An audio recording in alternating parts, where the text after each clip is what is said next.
Okay, hello and welcome everyone to Second Screenings, episode 7. I am Gabe. I chose this movie Hi, that we Gabe. watched. Who are you all, Thank everyone? you. Thank you for choosing this movie that we Yes. watched. I'm Well, Vane or Fuzhou. I'm Tristan. Hello. I'm Deadwing, and I'm an alcoholic. Hello. Yes. Out of everything we've watched so far, I was so curious because this is the last two. Yep. And this is the last bad movie we have lined up. I'm so I'm glad. really curious. Where does this rank among well, the bad movies? First, let's We'll get to- hold on. We'll get to ratings Hold at the on. end. Let's start with the title first. The title is Pottersville. 2017. Pottersville. Yes, Yeah. Pottersville Yeah, 2017. Pottersville 2017. We Yes. have to have Gabe explain this because he chose this, and I was very confused by this one. I mean, like, he was very mysterious about it in the lead up. He was like, "You're not ready for Pottersville. You're not going to see the twists coming. You're not going to see the plot coming. You'll know why I picked it very quickly into the movie." And all of those things were true. There's such a massive twist like 10 minutes in that I was floored by, honestly. So this film is very unique. It is a rare case of like a Hallmark level movie. Yeah, because an like all-star cast. Yes, I thought it was going to be like really boring and saccharine and shit, but it kind of gets that way toward the end a little bit, but yeah. But it has a fucking banger cast. My first note is star-studded cast. We got everybody. If you've ever watched HBO television or like AMC, you're probably going to recognize someone. You got Michael Shannon from Boardwalk Empire. You got Ian McShane from, what is he from? Deadwood? That one surprised me. Deadwood. Yeah. American He was also in Gods, John Wick. Tons of things. Yeah. John And then Wick. Christina Hendricks is from Mad Men. You got Ron Perlman from Sons of Anarchy and everything. Hellboy. Yeah. Fucking the Fallout intro. Fuck it. Yeah. Pacific Rim. Yeah. So it's a pretty great cast. It's got Judy Greer, who you know from everything, also. And it's a movie. It's a movie where like nothing fits together at all. Like it's just stuff and people doing things. Like it's I mean, yeah, the closest thing I can compare it to is definitely The Stupids. In the sense that it's just kind of nonsense and you have no ability to tell the twists that the plot will take. Because like at first, I mean, I'm like, okay, my only thing going in was, okay, it's called Pottersville. It's probably going to be like It's a Wonderful Life related somehow, maybe. But yeah, no, I guess thought he not, was like a potter. Not really. I super thought that he was like working at the fucking whatever, like the drugstore or whatever, like that convenience store, that Bailey works for in that movie. But no, I thought it would be some kind of future.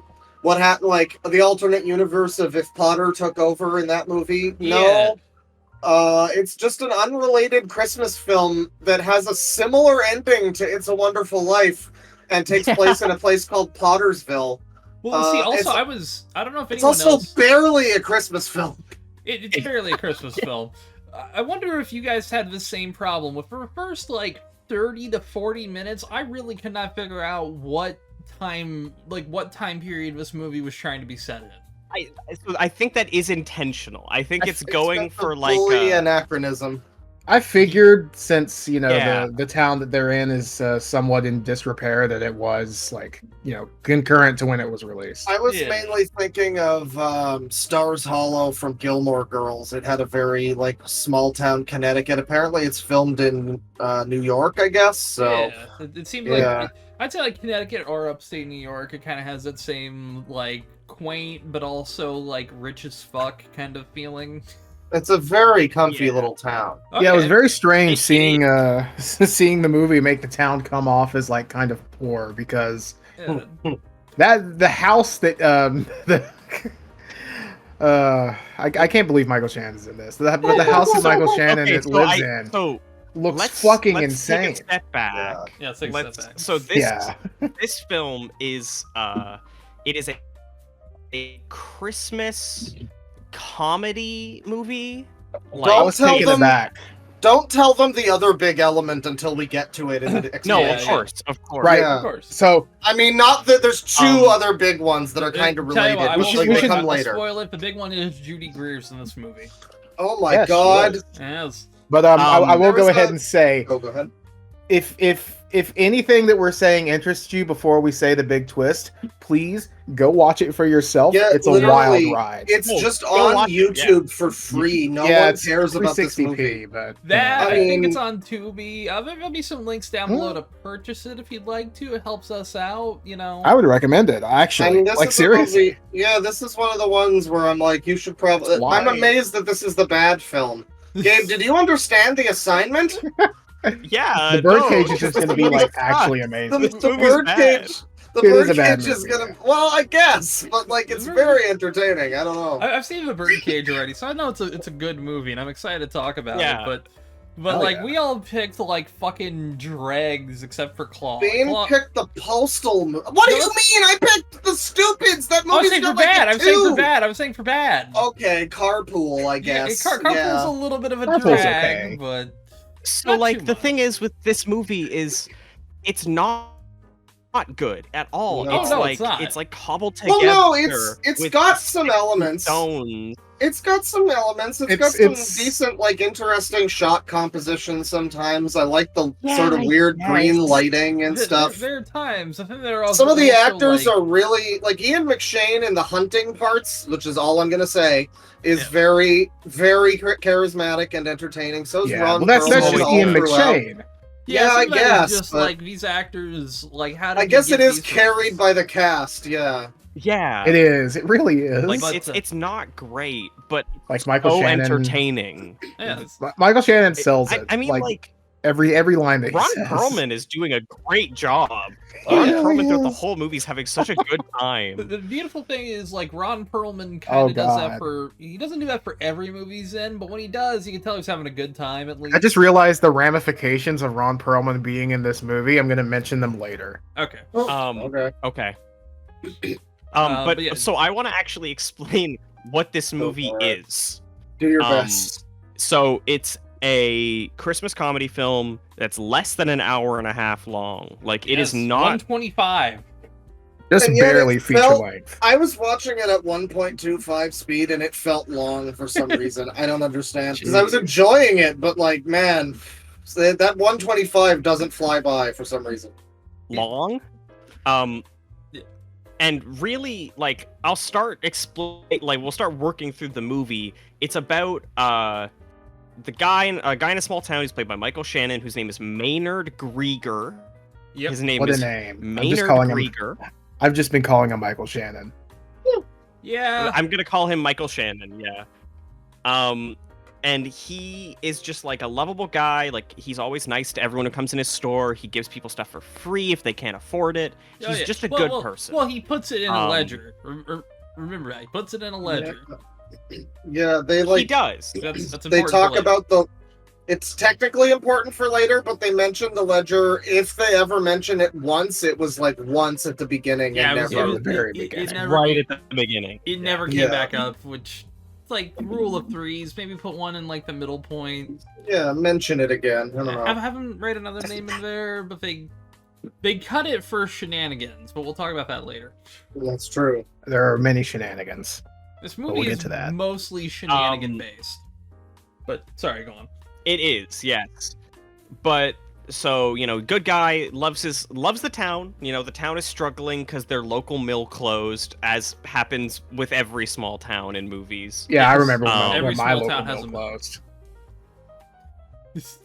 And I guess this is where like I thought there was more that happens early on, but there's not. There really Yeah, is. they Now just- we get to the big twist. Yeah, Ian McShane comes in and Oh. he's like, "Hey, I'm gonna sell you a fucking steak." Oh, And then Michael Shannon's Yeah. like, Ian "All right, McShane cool." is like a local weirdo. He's like a trap. Ian Yeah. McShane is like a local Ian- weirdo hunter. Ian He's drunk. McShane, who I have marked as because he comes in and he's got moonshine and his whole character, a big part of it is moonshine. So I have him marked as Moonshane, and Yeah. yeah.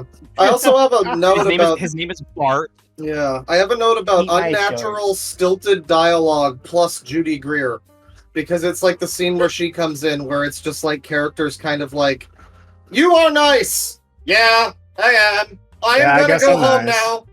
Yeah. Time to go home. That is the dialogue. But yeah, he goes home. Anytime Judy, so anytime Judy Greer and Michael Shannon talk, it's like two people who have never spoken to another human being. But it's like specifically when they interact. It's very funny. Well, it's also interesting. Oh, sorry. I was gonna say that Michael Shannon, he plans a nice little dinner for his wife, and he goes home. But I was letting y'all finish up. Yeah. That's where he's going. I was just gonna say, like, I don't know, Michael Shannon. In the beginning, it's weird because there's a scene that's coming up. I guess we'll get to it first. Yeah, we'll get to it first because it's after this next part. He goes back home and And he goes home early because he wants to like do something nice for his wife, kind of thing. Yeah, he's wanting to surprise her. He works all day and doesn't really get to surprise her as often as he wants to. And that's why he buys the elk meat and then goes home early. Yeah. But yes, Gabe. Yeah, he buys elk meat from Bart, from Munchie and McShane. Yes. Doesn't need his shorts, thankfully. And takes it home to make his wife a lovely dinner and surprise her. And when he gets home, he hears howling. And there's a really great ADR line where Michael Shannon says, "Did she get me a puppy?" And then starts running upstairs. And he arrives at the bedroom, and he opens the door and finds his wife dressed in a bunny suit with a man in a wolf suit. It's a really bad. They're bad fursuits too. They aren't like up to they're not really clearly actual fursuits. Well, I thought those were like mascot suits they got. Probably. Well, there's actual furries that show up later, and they look a little better. But yeah. So the movies got furries, everybody. Yeah. It's about furries. I have a note here. A good chunk of the movie revolves around furries. I have a note here that says, "So that's why Gabe picked this." Mine's just like, huh? What? I said, what is this movie? In my note, I was like, what? What really is this movie? It comes out of nowhere. And then, because I'd only ever 12 minutes in. Well, see, because I've had a little experience with this movie. I used to see it a lot because I'd rent it out. I worked at a movie rental store, and I never watched the trailer because you don't watch those old TVs in there. But I never could have guessed from the cover of this movie that the plot would include furries. Yeah, there's like no hint. I thought a generic title too. Like it's just Pottersville. It doesn't. And again, another twist comes up shortly, and it's like in no way communicated by the title or anything. If you pull up the poster of this, I legitimately thought that this was just gonna be a fucking like a generic, Hallmark movie. Yeah. But no, it's not. It's one of the title of the cover promotes it as one thing, and if they had just put one shot of Christina Hendricks in a bunny outfit, I would have bought it. What? Bro, what are you talking about, man? Yeah, and it's stranger because like it's also the emotional core of the movie is the furry stuff. Yes. Because what's happening is his wife is cheating on him with the sheriff. With the whole town's furries, apparently. That's the implications of the ramifications of this movie that I was talking about earlier. Ron Perlman now 100% knows what a furry is. He has had to wear a fursuit. He multiple times he refers to himself as a furry, and at one point even says, "I'm a furry and I'm proud." Yeah, he's a wolf. I can't believe Ron Perlman is a furry. I can't. I saw it coming. I forgot what he was being confused for. It was like Michael Shannon kept calling him a squirrel. Yeah, he's like, "I'm a wolf," it's like a weird running joke. Yeah. I mean, it is kind of funny because I could actually see someone who's a furry. It's like, yeah, I'm a wolf. I'm not a fucking, like, I can see them getting very defensive about that. So it's like, all right. kind of makes Oh. sense. I think that does happen where people have like there's posts of people with like fox avatars and someone's like this dumb wolf avatar and they're like, I'm not a wolf, I'm a fox. Like that's a thing I've seen. I've seen Well, I it mean, too. we also have to talk about Um, the massive fucking furry population in this tiny town. Like, I Well, don't know if it's like they're a getting. it's like a like tri-county 40 of area. I Yeah. guess so. Yeah. He mentions the Tri-County. Even still, it seems like quite a lot of furries are meeting up in the woods to yiff a little. Oh, we'll get there. We'll get I there. do Yeah. love Yeah, go on. I do love that there's a specific line of dialogue where Ron Perlman is like, well, within this Tri-County area, I'd say there's like 36 of us in our group. And Michael Shannon's just like, what? What? It's like, Well, What do it's you mean? specifically him saying that it could have been not him yeah, being it could have intimate with his wife. It could have been any of the 36 furries in one town. of 36. Yeah. That's true. Like even some of our women and then this followers is where are the kind of going movie- after her. Sorry. This is where the movie takes another drastic twist, where out in shambles after finding out that his wife is Well, cheating on him It's and not is just a that furry. she's cheating on him because she wants excitement in her life or something, and that's Yeah. the Yeah, point kinda of the whole boring. furry bullshit. Yeah. I think it's And- like explained that she's and- not even cheating on him. It's just like a costume thing. I don't know. It's weird. Something. well, They're there's- rubbing against each other. There's like a couple of lines Yeah. implying that it's not sexual, but also it's like, I mean, I don't know. Come on, man. It's still a very So, odd experience. for our repeatedly- It is definitely something that someone who is cheating on their spouse would say. character. That too. Yes, Yeah. exactly.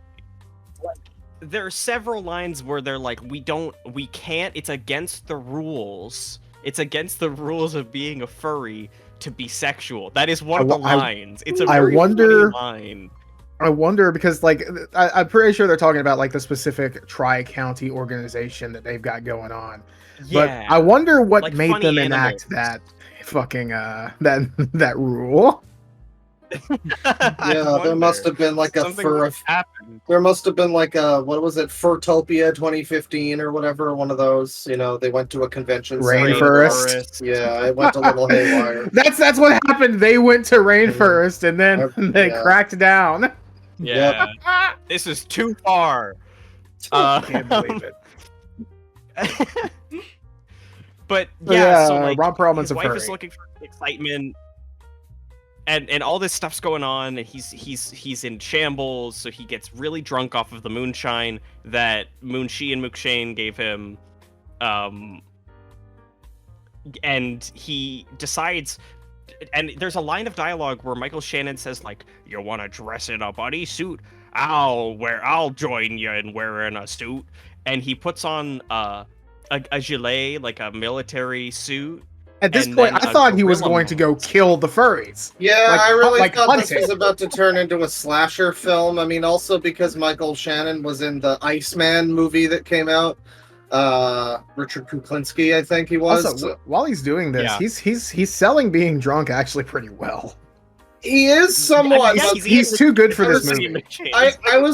I was gonna say before, like, he's too good for the movie, but he's also not really a comic actor. So there's parts where he's trying to be funny, and he's like next to Judy Greer, who, you know, historically has been in more comedy stuff. And I don't know, he's not as good as I've seen him in other things. You know, I'm gonna say Pottersville was not Well, the height no. of Michael Shannon's career. Yeah, I know, absolutely not. It's I mean- it's a controversial take, but I mean, Shocking. I'd say it's True. higher in his like career outlook than like the Flash.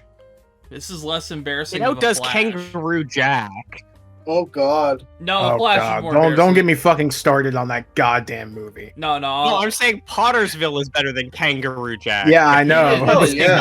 Don't bring it up. I'm still mad about that. But also, Kangaroo Jack, I would undeniably say is better than 2022's The Flash. I don't even remember what year it came Yes. It's last year. out. Was it last year? Yeah.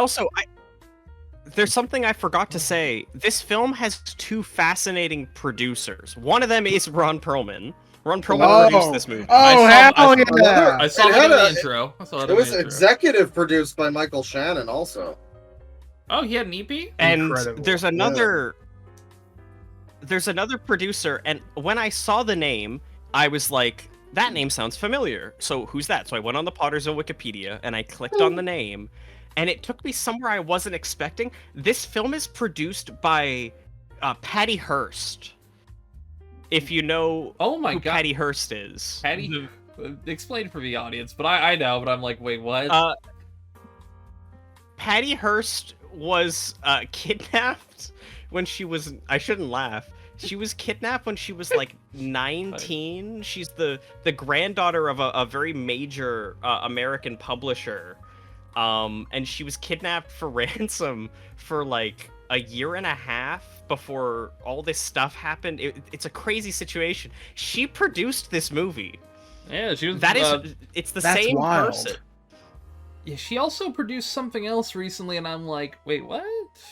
Let me see if I can find it. Are you sure it's the same person? The same Patty Hearst. Yep. Wow. It's here on Wikipedia. She has like a whole ass IMDb page of all of like her work too. I mean, I guess she does movies and stuff, you know. But she's only produced like 4 movies, and one of them is Pottersville. Yep. I'm literally looking at her IMDb. Pottersville, previously produced. Also, she was in Serial Mom, like right after all of the stuff, if you remember that, which is a very good movie.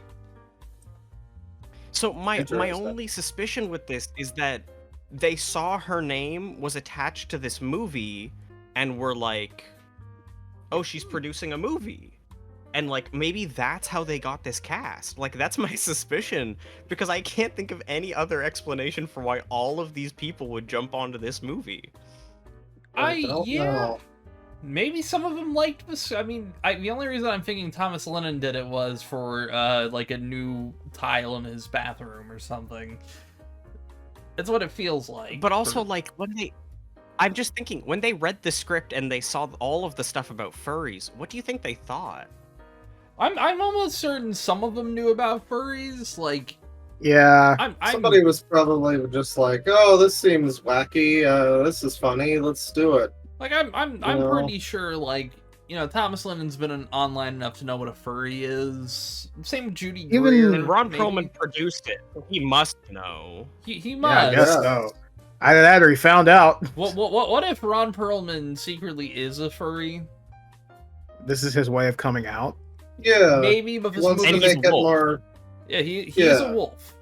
Remember, I think he looks more like a squirrel. Never forget, he is Shut up, Tristan, it's not. I can't believe Lord Hood is a furry.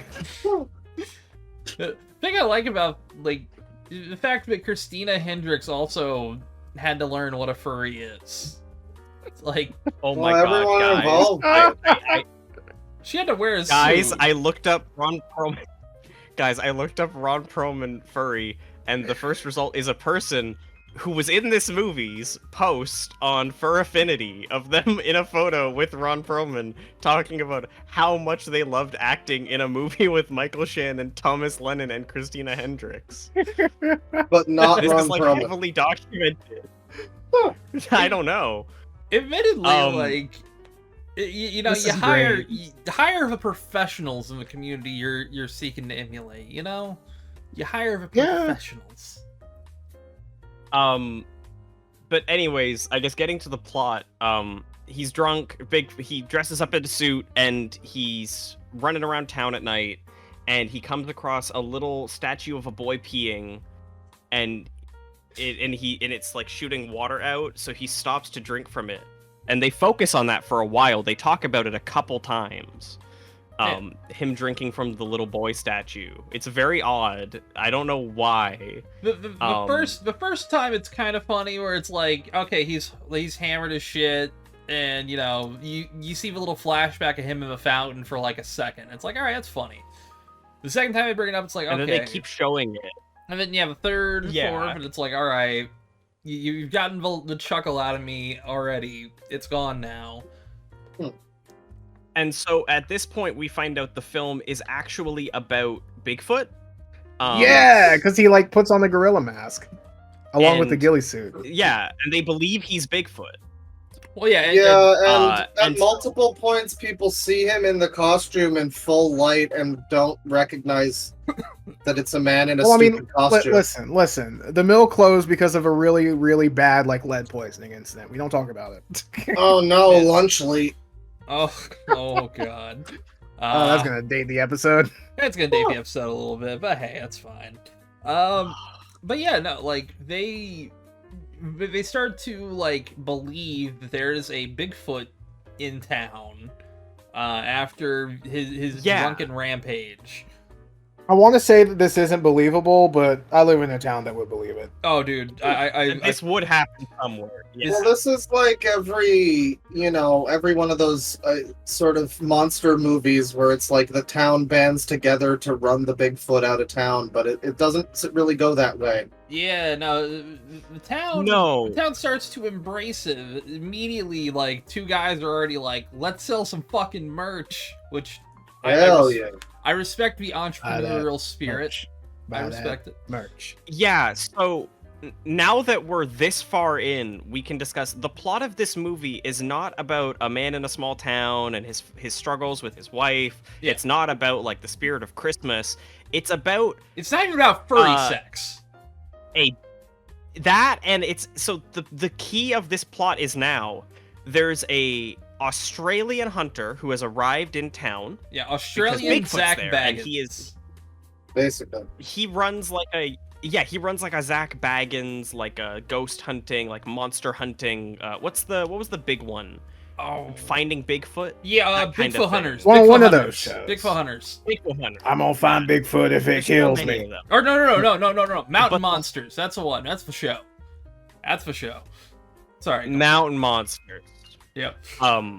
But for most of the film, Thomas Lennon, who plays the hunter, is doing a really bad Australian accent, and it is on purpose, but it's not funny and it's not entertaining. No, it's pretty annoying. Oh, hang on, I'm very wrong, Gabe. I checked my notes. It's Monster Finder. And Monster Finder is the name of the show. That's it. Yes. Which is such a good name. It's really annoying, his fake accent, and then also he basically takes over the movie when he starts being in it. He basically becomes the star for the next 20-minute chunk of the movie, and Michael Shannon's just kind of in the background, and everything now revolves around this fake Australian guy. Yep. Yeah, and it's now Michael Shannon has seen how positive the town is with Bigfoot. So now he decides to take on the mantle of Bigfoot and continue to terrorize the woods at night while Australian Zach Baggins is out there in order to keep the town afloat and keep everyone happy, I guess. Yeah. And also, I guess, to excite his wife. Yeah. So I've got two notes about the plot here, Gabe, and I want to see if these hit for you. So, the first note I have here is this entire movie is an idiot plot. Yeah. Everyone here has to be kind of stupid. Even Maynard is very stupid in moments. Even the guy dressed Ian in the... McShane isn't stupid. Oh yeah, and he knows everyone around him is stupid. Even the bumbling moonshine drunk is he's the only one that's not a complete idiot. Yeah. He's the smartest person there. I also have this is a superhero origin story for the superhero Pottersville. I was getting a little delirious at one point. I typed the superhero name Pottersville. What does that mean? Yes, it's just Pottersville, Yeah, it's Pottersville. I love the idea. I love the idea of a superhero whose name is just their hometown. But it's like that movie Brightburn. His name was Brightburn. I'm almost certain the character's name was Brightburn. I'm like, all right, that makes sense. The superhero Brightburn. The superhero Brightburn, yeah. Yes. You were very delirious when you wrote that. I have to... Oh, what was that, Tristan? Oh yeah, give me a second. I'm just looking for my superhero name. I have to find where I live on this map. It's a very involved process, I assure you. Yeah, I gotta say, we're at the point where, I was taking notes, and then eventually it just becomes kind of shenanigans, and I don't know what to say about it. Like, I kind of stopped taking notes. It's just like, fake Australian guy. I have a note that says, wait, this is a bad movie? Question mark? So my superhero. That, but... My superhero name is 47 by 1130 north by 52 by 5015 west. That's my superhero name. Is Truth or Consequences. That's my name. Ooh, Consequences. Yeah. That's Doctor Who reference. Wow. Yes. Yeah, it does become just noise at some points. And I think the funny part of that is, like, there's just Looney Tunes music put over the whole movie after, like, the halfway point. Yeah. I noticed that, yeah. Christmassy Looney Tunes music, yeah. Yeah, it's like goofy shenanigans type music. It literally there's a like bit where Michael Shannon... Restaurant. Sorry. Yeah. There's a bit where Michael Shannon tries to reveal that he has pranked the town to the hunter guy by scaring him and going like, look, it's a guy in a suit, wow. And the guys believe that it's really Bigfoot, so everyone runs away, and they're like, oh my god, it's Bigfoot. Bigfoot's real, guys, he's real. And I figured that's what that scene was, but it was so, like, poorly communicated when he was like, I guess I didn't scare them, I didn't convince them, like, I guess that's what they're going for, yeah. Yeah. Michael Shannon stops and says, like, well, I guess they didn't see the picture, and then he, like, throws his arms and puts them on his hips, and the music goes, dun, dun. Like, it's so, it's so direct. Like, it's very Looney Tunes coded. It's just nonsense. And so, then like, you also tries to have scare moments... them and go like, it was forbidden. You have moments like the fake Australian hunter guy in the bar with the guitar singing a song to, like, I guess it's a song dedicated to Nelson Mandela, right? Yes, and it has nothing to do with him, of course. A song for Yetis, and I was just immediately like, this is the scene from The British Office where he sings the song about, like, racial harmony on his acoustic guitar. It's very similar to that scene. I don't know. There's, like, multiple different types of... Yeah, it's, like, not as good. No, it's just not funny. It just happens. There's multiple different types of comedy attempted in this movie, and some of them land. This some of them definitely. I think anything Michael Shannon does land because it's stupid. True. Yeah. And anything Ian McShane does lands because it's Ian McShane, and he clearly doesn't care, and he's just, like, messing around. Well, and at a certain point after this, him and Ron Perlman sort of steal the show. Ron Perlman, who is the sheriff, by the way. Yes. Yes. Ron Perlman, the wolf furry, is also the sheriff of the local police. Yeah. Yeah. And so, like, him and the TV guy and Michael Shannon, they all end up going into the woods to hunt Bigfoot because the TV guy's like, oh, I'm not actually Australian, I'm just an actor who wants to be in better things, so if we find Bigfoot, then I can be done with my show, but I can't find Bigfoot because I'm a little bitch. So they bring on Ian McShane. God, these people. They bring on Ian McShane to help them hunt Bigfoot, and Ian McShane is just like, pay me $10,000 and I will, because he knows Bigfoot's not out there, so he just wants $10,000, which... So they go out in the woods with tranq guns with the sheriff, and they basically just immediately get really drunk, like, right away. They doesn't even take them that long. It takes them like a day max. Yeah. Well, also, like, Ian McShane was fine before in the movie. He was just there. I don't know. But then when they go out in the woods, he suddenly, like, lights up, and he becomes... Because of his contempt, I guess, for the fake hunter guy, just dicking around with him, because he's just being a pansy bitch trying to, like, film himself or whatever, and he's like, oh, yeah, did you hear about the bit? What do you think about the Bigfoot scat? Oh, the scat. Well, yeah, the scat's my favorite part of the job. Yeah. Sorry, the skit. He asks The skate. skate. It's my favorite part of the job. He asks him what differentiates a Bigfoot's paws, and the guy just goes, well, for like a minute straight. Like, it's not funny, but it's just entertaining because Ian McShane is clearly just fucking with him. Like, I don't know. Yeah, it is makes it fully entertaining. carried by the charisma of Ian McShane. It is definitely like if this script was not with these actors, this would have been a Cocaine Bear situation. This would have been a absolutely miserably unfun. Yeah. And that movie had a good cast too. So I don't even know what it is, but like a miserable slog of they didn't have Ian bullshit. McShane. I guess if they had Ian McShane, it would have been better. That was another movie that had That like a would have bunch been of way better. I forgot that movie was as star-studded as it was, but that was probably... I was trying to think if this is the most impressive cast that we've had. And it's like either this or Assassin's Creed. Yeah. Yeah. That's kind of funny to think about, actually. Yeah. I mean, Um, Buster Stupid is a pretty notable, Bug Hall, he's pretty notable too. God. Well, Yeah. Not exactly notable for the best not for reasons. good reasons right now. Oh. Right now, No. he may repent. He should repent. There we go. That should be his whole thing, honestly, given his... Yeah. Yeah, he should be in Pottersville, too. Yeah. Oh my. Let's get it going. Let's get the crowdfunding going. Let's get it going. Well, shit. All right. we're How many almost- furries are going to put in this one? Look. Here's the thing. We're close to the 10-year mark. We could do a legacy sequel of it. It's all the rage now. We could.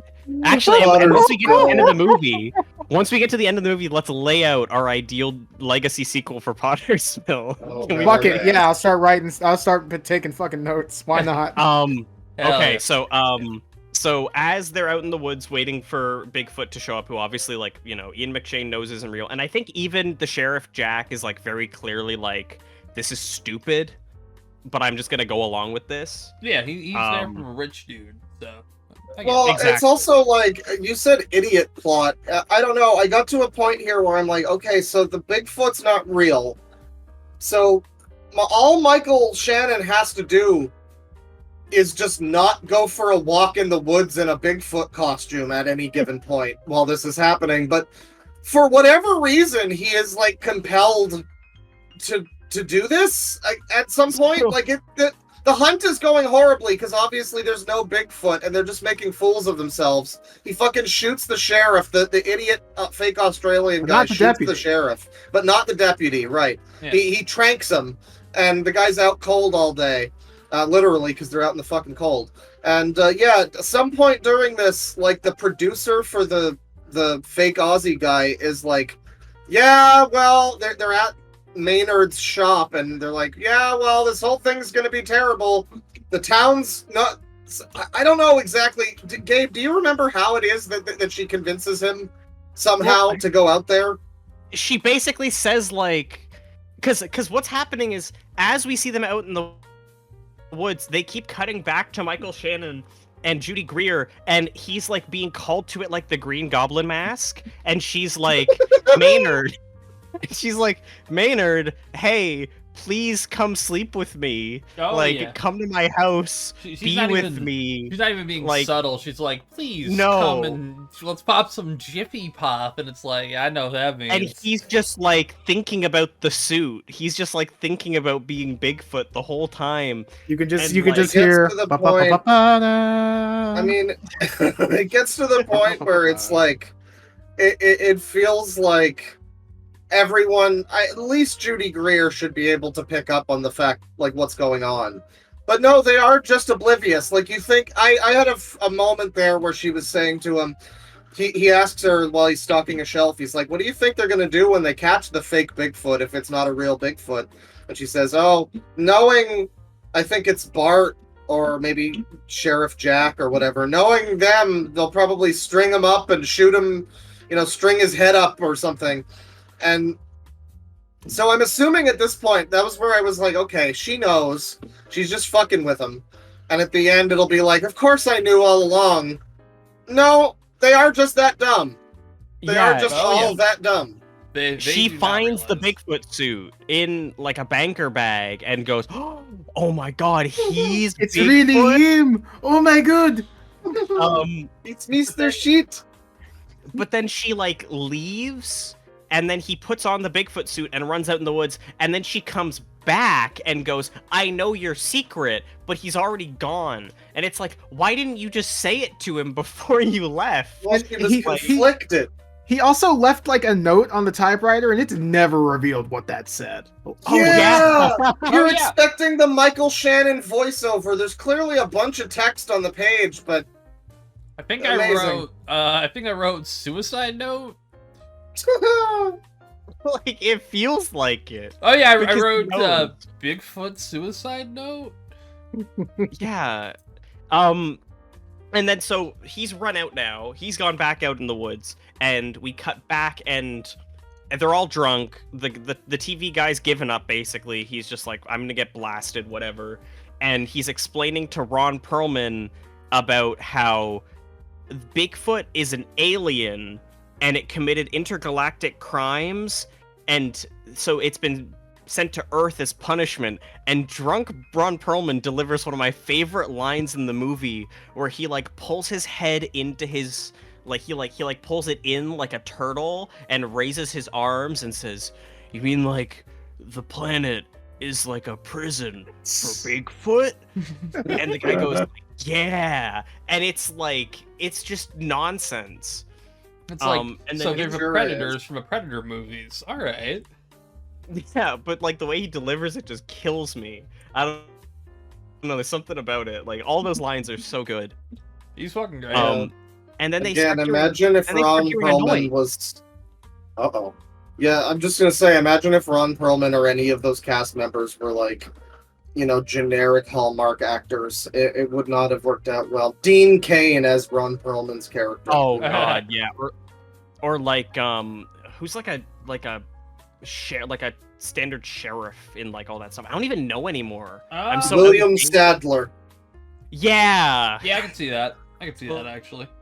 Like the grumpy old sheriff who's also a furry, and it's William Sadler. Yeah.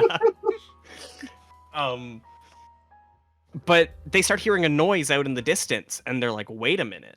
That's definitely not a coyote. That's something, I don't even know what that is. And so they head towards it.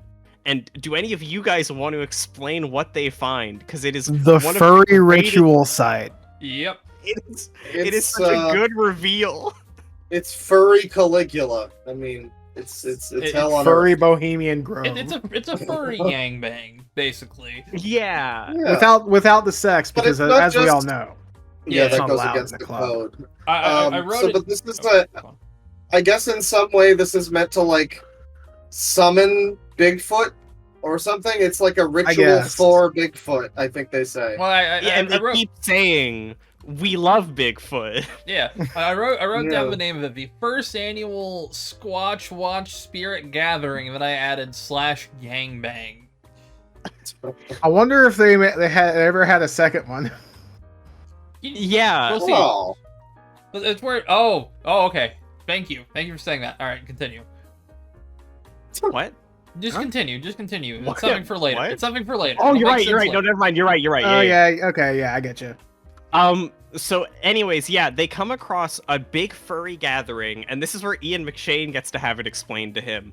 And it's weird because it's like, I know that they're meant to have been drunk just before, Yeah. but they act like they're under a spell.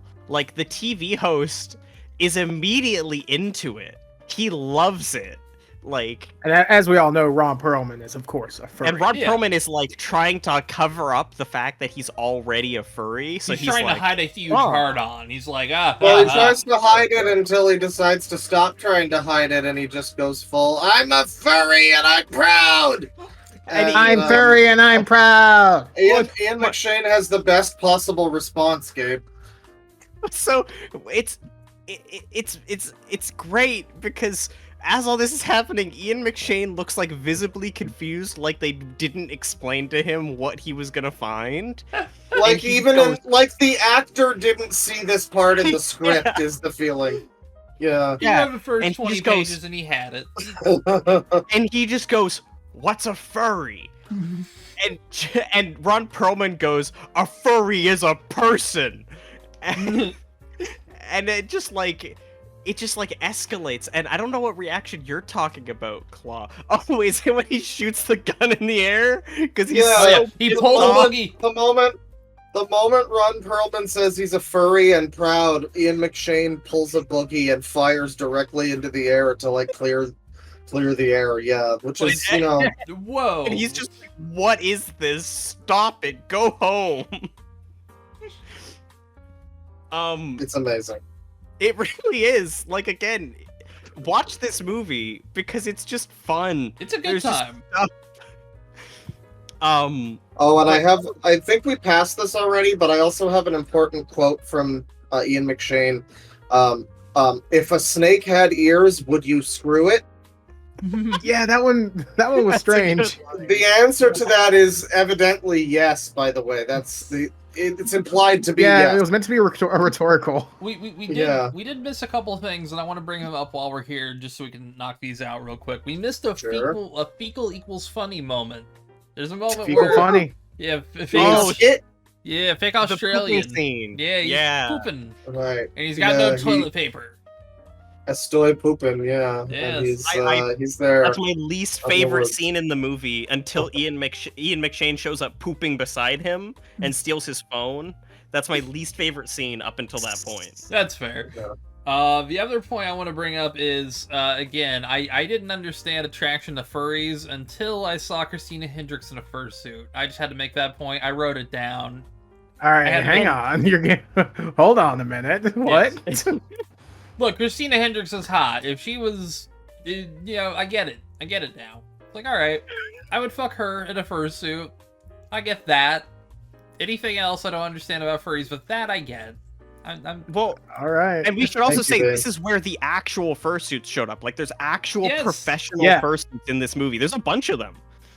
There's actual people who have put a lot of money into their suits, and some of them look impressive. I'll say that. And again, considering one of them posted on Fur Affinity, I'm guessing they just put out a thing saying like, hey, if there's any furries who can come film our movie, bring your fursuit. Like, they must have done that. There's no way. I assume. Think about it like this. You got to look at this from a production standpoint. You save a lot of money by hiring actual furries to just dance around in suits instead of trying to make their own.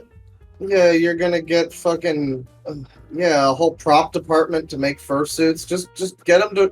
Furries are happy to be just involved in things. They'll do it. They'll do it. The best thing is guys, important update. Oh. Important update, actually. The person, the furry who posted their photo with Ron Perlman said, because someone asked, like, did they get just mascot suits or did they get actual fursuit makers to make them? And the person says they wore a lot of cheap mascot costumes. They had asked me to make 23 suits in 3 months, and I told them they were nuts. Yeah. Yeah, that's pretty crazy. So they must have reached out to furries to get these fursuits made specifically for the movie, or at least tried to. They wanted movie fursuits. They wanted them for this film specifically. That would be a collectible. Yeah. I would buy one. I want to. Yeah, I finally own a fursuit. It's the Pottersville fursuit. That's me. Oh, hey, as worn by Ron Perlman. Oh yeah. I mean, hey, that would sell a lot. It sure would. Oh, well, you think so, actually. Pottersville didn't sell a lot. True, no, but I don't Ron know how successful. Profit. Ron Perlman name sells a lot. True. So, anyways, after the furry gathering, they scare them all off. They all go home, and they invite the TV guy to, like, come to their next gathering. Like, does Christina Hendricks do it? I think Christina Hendricks does. She does. Yeah, she's hot. She invites him. Guy. Yeah, and then shenanigans ensue.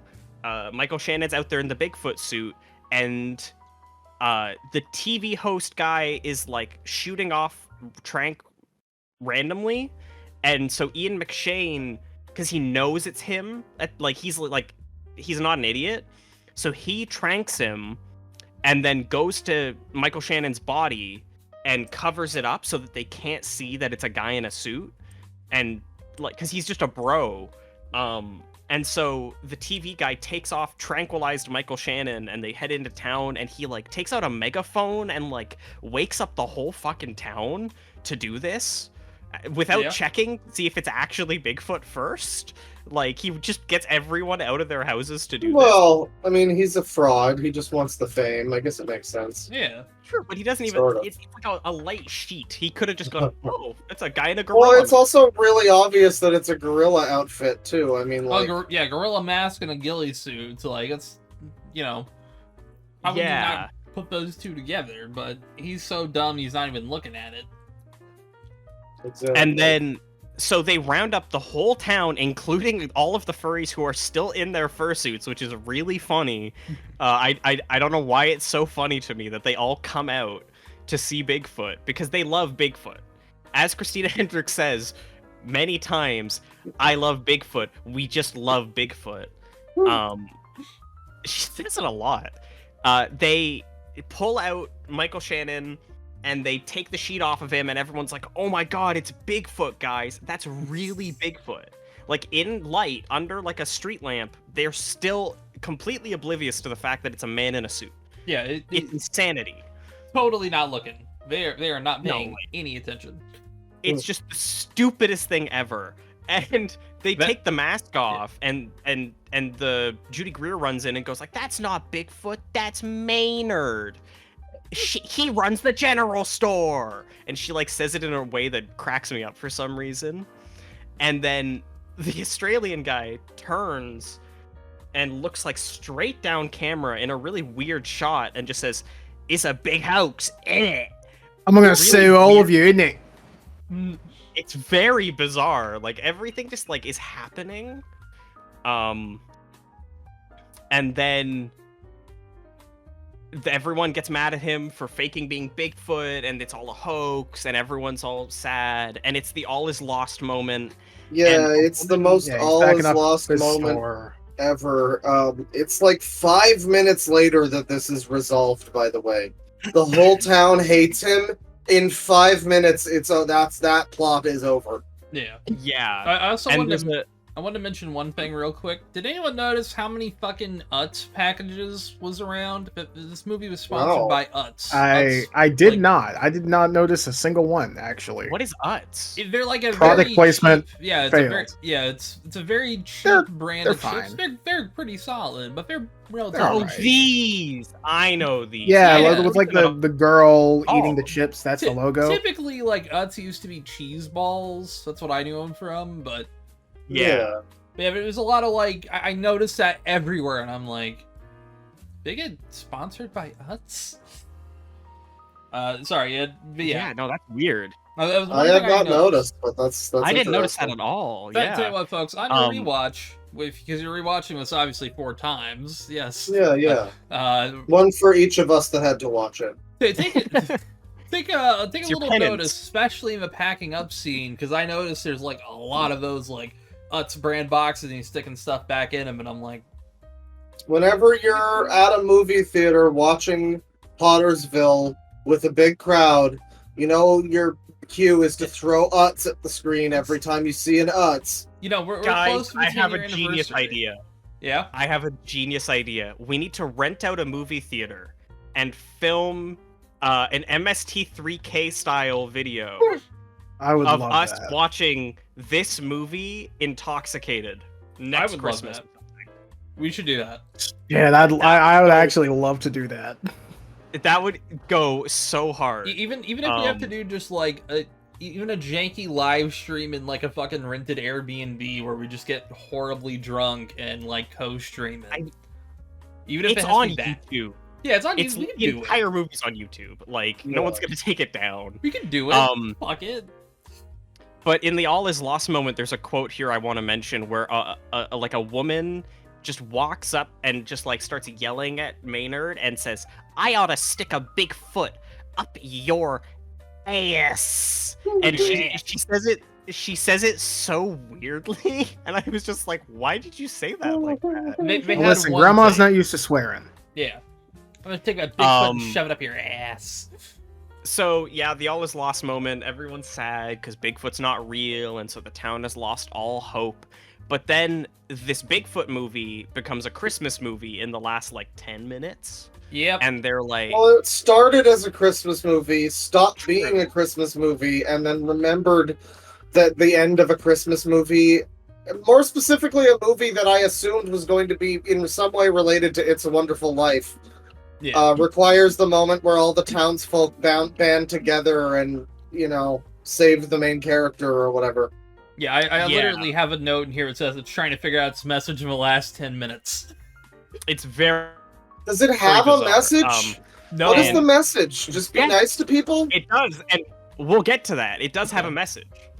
Because he says it on the news when he apologizes for faking being Bigfoot. Because basically Judy Greer is trying to get people together and go like, guys, Maynard has done so much for us. Just because he pretended to be Bigfoot to make us happy doesn't mean we should hate him and run him out of town.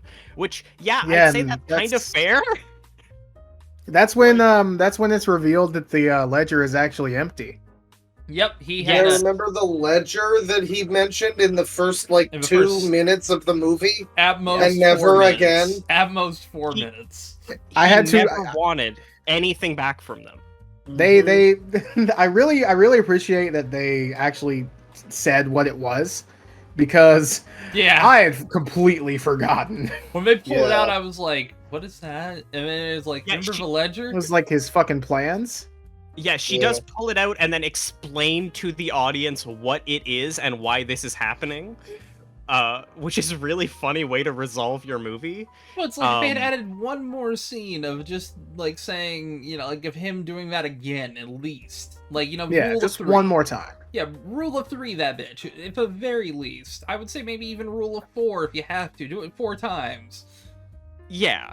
It doesn't even have to be a big scene. It could just be like somebody being like, "Hey, what all this crazy business we've got with the Bigfoot stuff. Anyway, I got to pay for this. Hey, listen, could you put it on my tab?" And he's like, "Oh yeah, sure, man." Yeah, one more time. Yeah, they could have done it one more time. Yeah, exactly. It could have been a 20-second scene at most.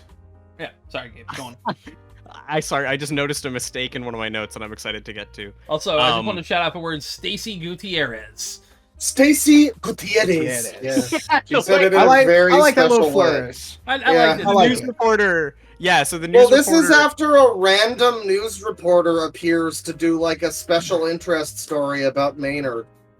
Yeah, so there's a news reporter who shows up to report on the Bigfoot hoax, I guess, and she interviews him, and he apologizes on TV, and it's like a very awkward, weird scene where Michael Shannon doesn't seem to know what emotion he should be going for, so he just delivers every line as flatly as possible.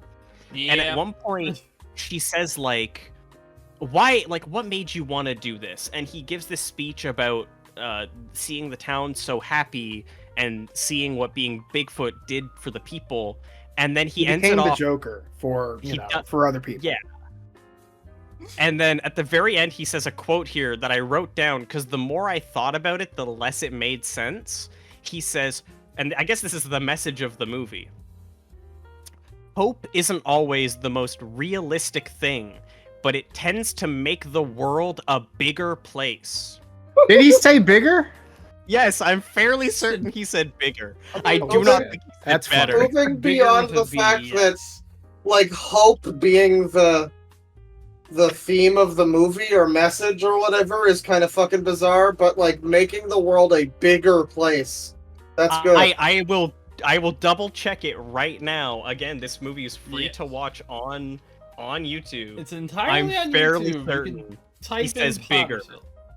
By the way, we never mentioned this, but the fucking name of the name of the production company behind this film is Wing and a Prayer. Yep. Yeah. Which, love it. Perfect. That's what we have. That's what we have in regards to making a legacy sequel. Yeah. Actually, I already got a good little anchor idea.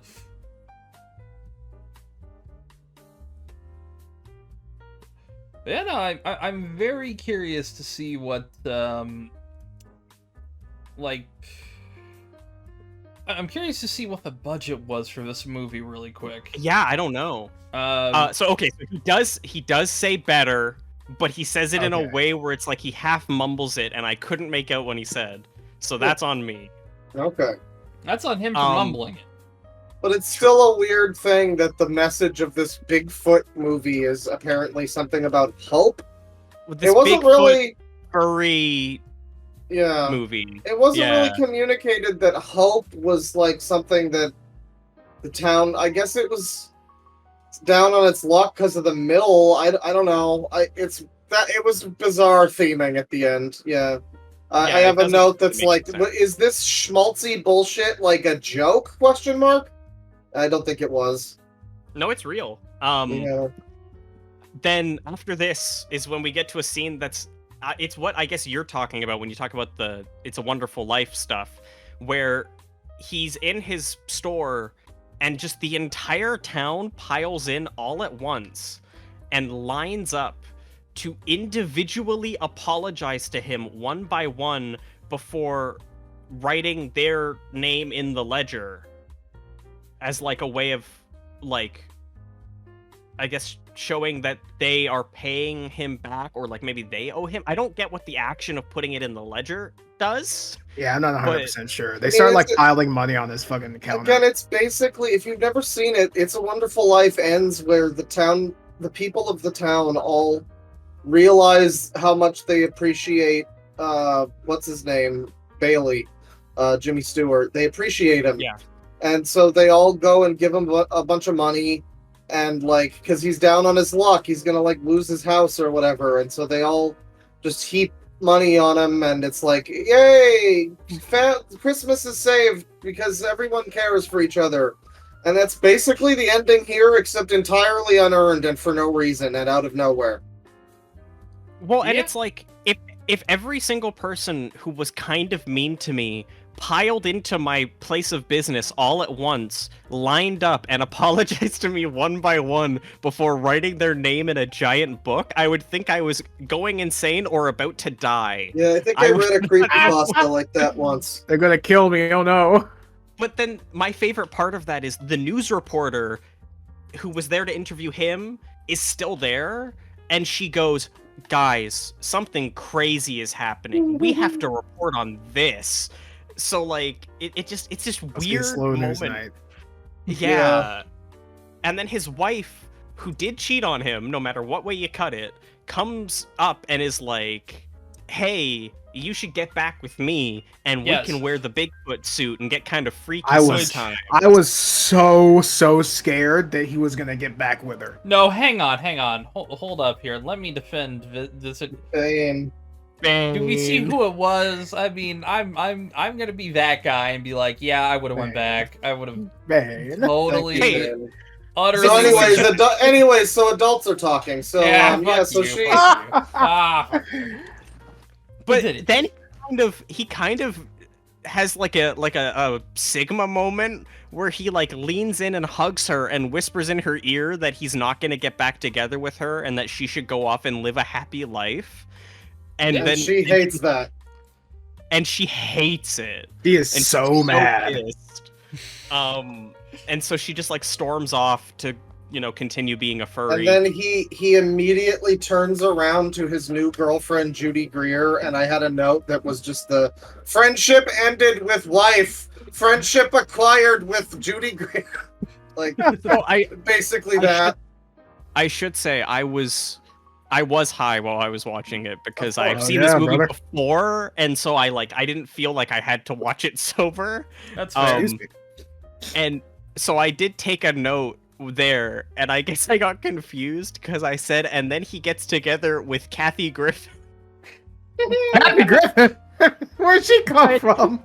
I would love if I a guess I fucking must have Kathy just been- Griffin cameo. I must have just been really confused what woman was on screen. It was Judy Greer. It was not Kathy Griffin. Yeah, Kathy Um, Griffin is not in this movie. No, There's she's some- not in this movie. Not a cameo, no nothing. Greta Unfortunate. Lee from Oscar snub Past Lives is in this movie Oh, for like 2 seconds. oh fuck yeah. Also, Um, I'm pretty sure like the deputy was Ron Perlman's daughter.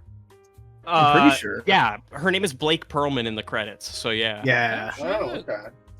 Um, By the way, I had- liked. we had I- Rhea Perlman last week, Ron Perlman, and his daughter this week. If the Birdcage doesn't have at least 3 Perlmans, I'm quitting. It's true. That's fair. Yeah. It's really Uh, funny. I didn't think. I actually enjoyed the relationship between Ron Perlman and the deputy. They didn't get much, but like there was one part where he's chewing someone out and he's like, "I'm gonna haul you back to the station by your ass," and she's like, "Yeah, by your ass." Yeah. It's like, is there an It's just echo? it's like very awkward. It's pretty good.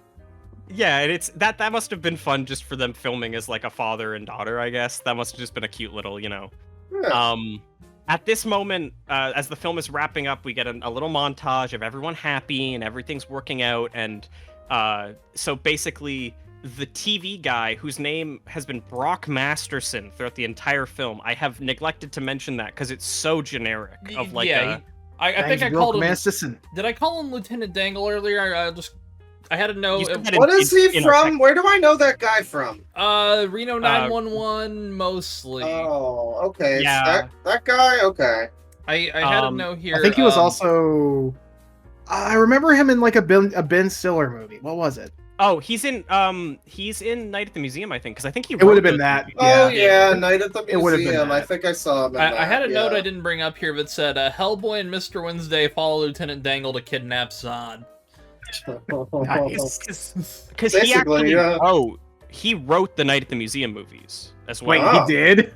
Yeah, it doesn't Yeah. shock me. It doesn't shock me. He also like he's done a bunch of stuff. He did like The Pacifier and What? Oh, how embarrassing! Huh? the Yeah. Baywatch remake. Yeah. Oh my!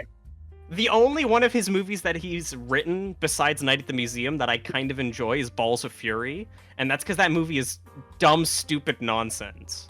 Oh yeah. Oh, that's the best kind. Exactly. But anyways, we find out that his character Brock Masterson is actually a man named Leonard Abramowitz, and I Oh felt no, the need- he's Polish. I felt the need to take note of that because giving like a struggling New York actor a vaguely Jewish surname is really funny to me because they say he's from like Coney Island or something. And then Maynard and Judy Greer get a loan and they open a Bigfoot museum. Yes. And it makes the whole town start to thrive again. People are coming to the Bigfoot Museum because in his final speech, there's a line about how anyone can be, like Bigfoot can be in any town. It's a weird line where it's trying to be like he's in all of our hearts. Like it's very stupid. Yeah. Bigfoot lives with all of us. Bigfoot would live He's in our just down the soul. hall. Yeah. That's basically what he says. I do think making a museum based on a lie that you completely made up is kind of ballsy marketing, and I respect it. Oh, for sure. Hey, what's And up, then, guys? I'm the hoaxer. You want to come to my museum? Yeah. I guess. It's Sounds literally, good. oh my god, it's literally what fucking Zach Baggins does. Zach Oh, Baggins yeah. has a museum. Oh yeah, wow! you're right. That's fucking amazing. All right. I did not know That is that. so That's stupid, great. actually. And yeah, because that's where he keeps all of like his Dybbuk box and stuff. Oh Oh. yeah, Yeah, the important stuff. Yeah. we have a Zach Baggins. And then the episode film one day. ends. Sorry. Oh god, we do. I'm gonna hate it. And then the film ends with Michael Shannon and Judy Greer kissing outside of the Bigfoot Museum before they hear an ominous growl in the distance. Ooh, Yeah. Bigfoot is real. He really real. I It's would- really him, boys. Okay, I'll say this. Did anyone else have a feeling at one point? It's like, okay, they're gonna show a real Bigfoot at one point in this movie. I had that feeling. No, because I thought they were gonna do that. I thought they were gonna do that when like he was in the woods trying to fool like a TV guy. Yeah. Yeah, that's also. I think I had the same thought. Yeah. What were you saying, Gabe? I was gonna say I don't feel like they have the budget for it. Like Yeah. the first time, Why seemed to be someone else in a different suit? so a yeah, more the first time I impressive watched looking this- suit. Yeah. The first time I watched this, I actually figured that the punchline at the end would be that Bigfoot was real, but they keep it with an ambiguous ending. Yeah. You know? Yeah, because it could gotta easily gotta just keep be it a- open for it could- open for Pottersville too. It could just be another guy doing the Bigfoot. It could be one of the many furries in town Yeah. pretending to be Bigfoot. Now, Bigfoot lives in all of our hearts, or something. Well, maybe it's True. actor Leonard Abramowitz trying to get revenge on Maynard. Oh yeah, Yes, FP okay, so yeah, let's start talking about our possible sequel ideas. My phone's only got 10% hell yeah. So I already thought of, like, you know, the starting thing is it's the 11th annual Squatch Watch. The whole town's in on it. A decade later. Yeah, of course. Well, I mean, okay, tell you what, 21st anniversary, because we're not doing this 10 years on. It's 2017. That's 2027. You gotta give it more time. True. You gotta do a Beetlejuice method. But also, it's evolved now, so the Squatch Watch is not a furry event. It's now just a general town-wide Sasquatch celebration held in front of the Sasquatch Museum. True. Well, and the thing you course, also have to keep in mind is that it's a Sasquatch movie set in a small town. So they really, I don't know if Pottersville, like I was saying before, Pottersville doesn't communicate what the movie's really going to be about. They need to retitle the Legacy sequel to Suburban Sasquatch 2. Ooh, banger! Yeah, and then they can retroactively rename the first one Suburban Sasquatch 2017. Yeah. Yeah. You know. Oh my god. And then they can ADR in for future releases. They could change the Bigfoot roar to be the. That would go hard, actually. Yeah. So great. What you do is you take it all off of like Netflix and all these other streaming services, and you put up as Pottersville, parentheses, Suburban Sasquatch. And then, like it's kind of like the alternate title. Yeah. See, what y'all are going for something kind of completely different than what I was gonna do. Ooh. I was gonna go for a different mystical creature. So, all right. my idea is that Ian We could blend McShane, these. Michael Shannon, Ron Perlman, and Thomas Lemon, they all come back. Yeah. And Ron Perlman's just there to be in a Lemon? fursuit Thomas 100% of the time. Yeah, Thomas Lemon. But Ron Perlman's just there to be in a fursuit 100% of the time. That's the only reason he's there. And Ian McShane's only there because I like him. That's Thomas Lemon, he's kind of made amends with Pottersville, and he's swimming in their local lake. It's going to be like a kind of a fall film now. Okay. And he's swimming in his newfound fursona fursuit, being a brontosaurus. And of course, he's sighted by somebody who's on the shore, and then it begins again where people think that he's the Loch Ness monster. Oh, okay. All right. Okay. See, And then he he has to go to Michael Shannon to be like, "Hey, look, listen, how do I go about this?" This could actually be a decent Legacy sequel. I could see it. This that is would a actually be good one. kind of fun. Yeah, like another fake hoax that ends up falling out of control. I was going to go a different direction. I was going to say,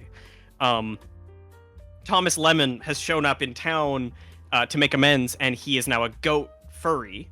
He's a goat, and he's out in the woods one night, and he gets attacked and actually killed. And they uncover that there is a chupacabra living in the woods that mistook him for a goat. And so it's a real supernatural film with this creature out in the woods, but it's more of like a grim, dark reimagining of the events of the first, where now people don't believe it's real. Ooh, You know? That's interesting. I like that. Too. Yeah. Okay. I just like the idea of a man in a goat. Complete genre shift. I just like the idea of a man in a goat fursuit getting killed by a chupacabra because it got confused. I think that's really good. Wait, you're telling me this isn't a goat? This tastes terrible. What are you doing to me? He speaks in a heavy New York accent, as you know. Of course. Yeah, He's he's Because he's secretly eating from Leonard Coney Island. Abramovitz. Exactly. Yeah. You got to think also. We've got the superhero Pottersville too. Yes. He could do his superhero powers of wearing a suit and confusing people, which I think it's what I was supposed to get from this movie, right? I feel like that's what I was supposed to. Yeah, that's the Stupidest theme. discussion we've ever had. Of course. You know, if that's actually saying something, Gabe. Considering all the shit we've discussed over the years, especially non-recorded shit, this might actually be the dumbest. You're right. This is very stupid. I guess all that's left is like ratings, right? Like Pretty I don't know if much. there's anything else left to cover. Tell you Well, what, real Pottersville quick, Edition, we gave you two options there. Call Yeah, us. I sent out a tweet to Josh Crook, Jonathan Gray, Ron Perlman, and Patricia Hurst with just Pottersville 2 ? Oh yeah. So Do you know that's the actual now- Patty Hearst? yes, now the- I'm not sure about Patty Hearst, but I'm sure about all the other ones. That's fair. Huh. Okay, yeah. You are now the first person to want a sequel to that movie, so good job. Hell yeah! Yeah, we should talk about. So I looked into this. It did not have much of a theatrical run. It had a small one. It was released on DVD after. Yeah, it was released by Echo Bridge, which is kind of like Mill Creek, but admittedly slightly better. They're one of those, okay. Okay. Yeah, they're kind of like we'll release 20 movies on one box set, but they're at least like higher quality movies compared to Mill Creek. Yeah, at least they're in 480p and not like 240. Oh, yeah. At one point, this was a movie that held the approval rating of 0% on Rotten Tomatoes with 6 reviews. Yeah, it's at like 17 now, I think. Yeah, it's at 14, and one review bumped it up from being 0 to 14. So, nice. I don't know what these movie rating people are on about, where it's like fucking Cocaine Bear gets a 70% or whatever. And then this movie and the Stupids are like sub 5. What are we Genuinely, I think it's just because not really that many people reviewed it. Yeah, there's only 7 reviews. Also, I mean, something can get nothing but 6s across every single reviewer and have 100% on Rotten Tomatoes. Well, so here's the thing. Here's the thing about this movie that's weird to me is that, like, yeah, it's not a good movie, but I wouldn't say it's like a half star out of 5, like a 1 out of 10 movie. Like, it gets a lot of ratings like that, and it's like, even among bad movies, it's better than that. You know? It's not if I was gonna be like objective, not putting my personal feelings into it, just like based on how it is as a movie, it's like a 4. Like a 3 or a 4. I'd say a solid 4. I don't know. I'd say as a movie, it's like a solid 5 or something at least. It's got some okay shots and stuff. It's like it looks a lot better at the beginning. It's got some visual identity when he's in his shop and the whole thing is like green and it looks like a fucking and he's using like an old-timey cash register and like it's like some I mean, again, it's like the Stupids or something. It's got a bit of like an anachronistic charm. And then that kind of falls off eventually, and it just becomes like Guys in the Woods for most of the movies. I think the more they're in the woods, the less interesting it is. It does especially feel like they're stalling for time in moments. Especially on the 360p YouTube version of it that I watched. Which, I had to watch visually muddy. I found a different version of that was higher quality, and at least like looked a little better. I watched it in 720, but that rating that I just gave, that's definitely not my personal rating for it. I would say, like, as a movie, I would give this like a 4. You know, it's not the worst thing ever. It's not even. I wouldn't even say it's like bad. I would say like it's high 4, low 5. Yeah. But subjectively, fuck it. I'm giving this like an 8. 7.5. It's goofy. It's stupid, goofy, and fun and also I don't care. I would. This is one I could say I'd recommend to watch. This is not like Cocaine Bear where it's like. I mean, it's easily the best of the bad movies that we've had. This one is, yes. No question. There's no question. I know it's my pick, but the craziest thing of all this is as we were watching all these movies like Carpool, like Assassin's Creed, the whole time I was like, man, I really hope Pottersville is like entertaining. Like, I really hope this isn't the worst movie we watched. I think this is the most entertaining bad movie that we've had. I was so afraid of watching this. I don't know why. I felt that way with my picks too, and I felt that way with the Stupids because I liked the Stupids. With Carpool, I was like, well, everyone's gonna hate this. There's no stakes here, you know. And I think we wound up being surprisingly, it was surprisingly fine, actually. I think I put this at the same level of the Stupids for me, where it's just like a movie, like an 8 out of 10 for me personally, of just like sit down and enjoy it, you know. It's true. Well, I mean, so far for me, it's definitely the Stupids is like my favorite. And then right behind it is Kung Fu Hustle. I'm gonna fucking find you. Definitely a better movie, but it's it's not as nostalgic for me, I guess. But then right behind that is this one, and I mean, this is one of the bad picks. So it's mean, funny because Bane had Postal, which was arguably a bad, good pick, and now Gabe has Pottersville, which is arguably a good bad pick. Yeah. I can't wait for Birdcage to be just a genuinely really fucking good movie. No, it'll turn out we all hate it. It's gonna be great. I remember really liking this one, so I'm excited for it. I still would put, for me, I would probably say like Kung Fu Hustle's number 1. Same. It's definitely objectively the best one we've seen. I'm still gonna say Postal is my number 2. Kill me later. I'll kill you now. Save us the trouble. That's fair. This is probably number 4 with number 3 being Stupids. I think this is my number 2. Oh, interesting.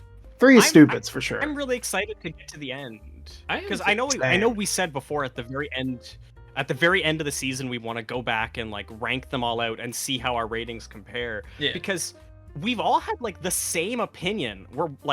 We all said like it's like a 7.5, 8 out of 10. Yeah, we've been for this one, and then like we've always had like the same kind of takes. Yeah, which is surprising to me. I think the only one where we were really disparate was, I think some of us were way harsher with Postal than other people. Yeah, I think that's the only one. Tristan, I think, really disliked Postal compared to Bane. Am I correct on that? I think I put it like at a 3.5. I think, and I think I gave it like a 3.5. I think I gave it like a 7. You gave it a really high 4.5 or something. Yeah, I'm very biased on that movie. I'll admit it. I think the most disparate, I don't know, it might have been like Carpool, because no, not really, because I thought I was gonna hate it, but then everyone was just kind of, it's fine. You know what? I probably I'll re-listen back to all of these, and we'll do a little recording once we're about to release it. Just like I'll kind of do the power rankings at the end of the final episode. She's like, this is what was this, and this is that. But I was thinking like we each do like a tier list kind of thing. That's what I want to do. Okay, yeah, rank it like 1 to 10.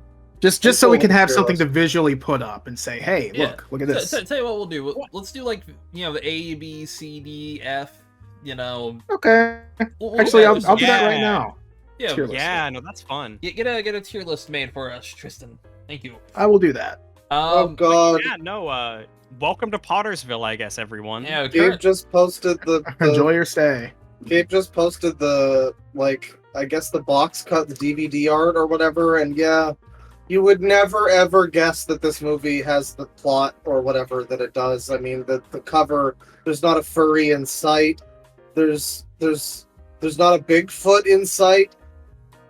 And it's also called Pottersville, It's a Magical Life. They really were trying to make this like It's a Wonderful Life ripoff. Yeah. It's a Wonderful Life. It's a wonderful gift. So bizarre.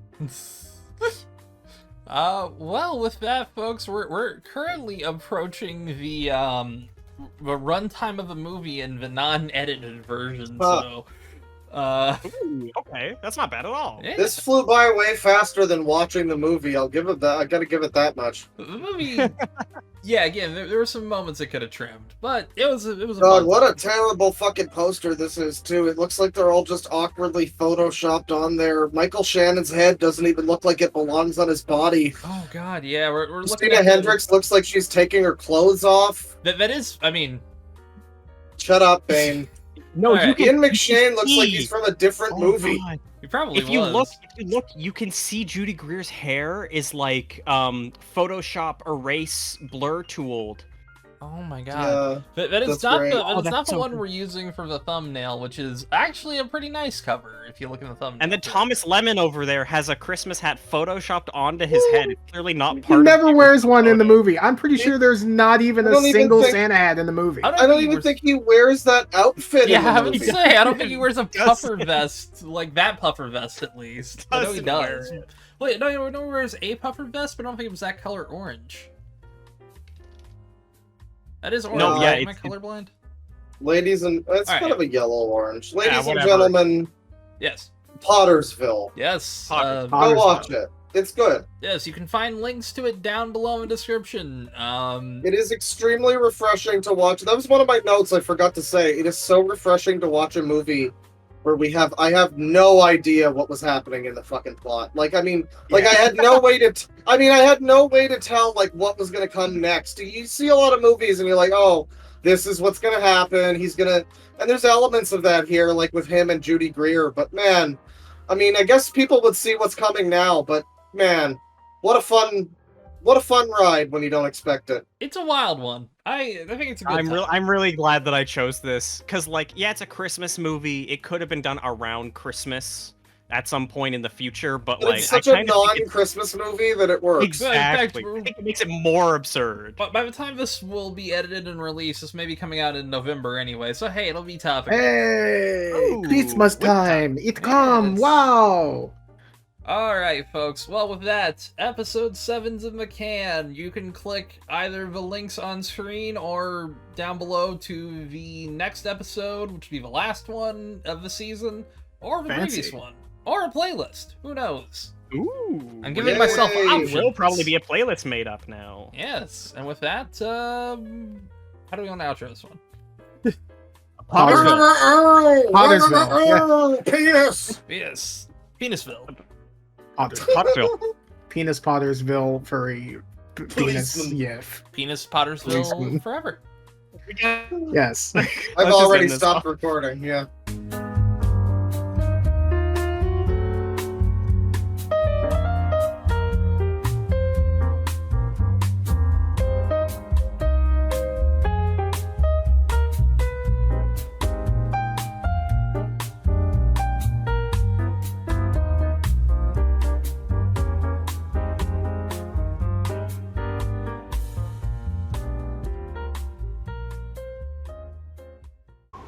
Look into the Sasquatch eye, then you know that